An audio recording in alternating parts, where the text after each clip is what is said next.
প্রকৃতি ছেয়ে আছে প্রচণ্ড শুকনো ও রুক্ষতায়। হিমেল হাওয়াতে মানুষ এখন জড়সড়। এরই সঙ্গে পাল্লা দিয়ে বাহারি রঙের নতুন ফুলে ফুলে সেজেছে নতুন রূপে। নয়নাভিরাম এই প্রকৃতির সৌন্দর্য দেখে হৃদয়ে তৃষ্ণা মেটাচ্ছেন দর্শনার্থীরা। মসজিদের সামনে ও জাদুঘরের চারপাশে যেদিকে চোখ যায় বিচিত্র সব ফুলের সমারোহ। প্রাকৃতিক শোভা যেন হাত বাড়িয়ে টেনে আনছে সবাইকে।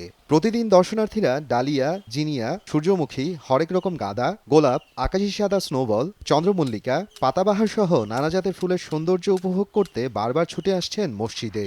পরিষ্কার পরিচ্ছন্ন রাখা, ডিজাইন ভালো দেখায়, তারপরে পর্যটকরা এসে যাতে আকৃষ্ট হয়, এই জন্য আর কি ফুল গাছ চেঞ্জ করা হয়, মানে 12 মাস যাতে ফুল থাকে। মসজিদটাকে সাজাই গুছাইয়া রাখি, ফুলে ফুলে রাখি আমরা। এখানে রোপণ করি ডালিয়া, এনকা, আপনার কিলিয়াম, হলিয়ক, কসমস।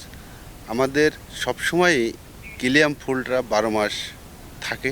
অনেকদিন ধরেই এখানে আসার ইচ্ছে ছিল, আসা হয় না, কিন্তু আজকে এসে এতই ভালো লাগছে। তারপর আবহাওয়াটা যদি একটু বৈরী, হ্যাঁ, কুয়াশা আছে, কিন্তু সবচেয়ে বেশি ভালো লাগছে যে এই সূর্যমুখীগুলো। দর্শনার্থীদের আকর্ষণ করতে সবসময় ফুলের পরিচর্যা করছেন কর্মচারীরা। ডালিয়া, তারপরে আপনার এনকা গাঁদা, বিভিন্ন ধরনের হরেক রকম ফুল আমরা লাগিয়েছিলাম।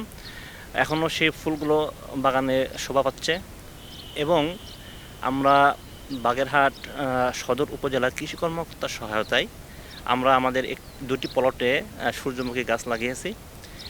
এখন আসলে এই সূর্যমুখীর যেই বাগানটি সেই বাগানটি ফুলে ভরপুর হয়ে উঠেছে এবং সেখানে বিভিন্ন দর্শনার্থী এসে তারা কিন্তু এখানে ছবি তুলছে।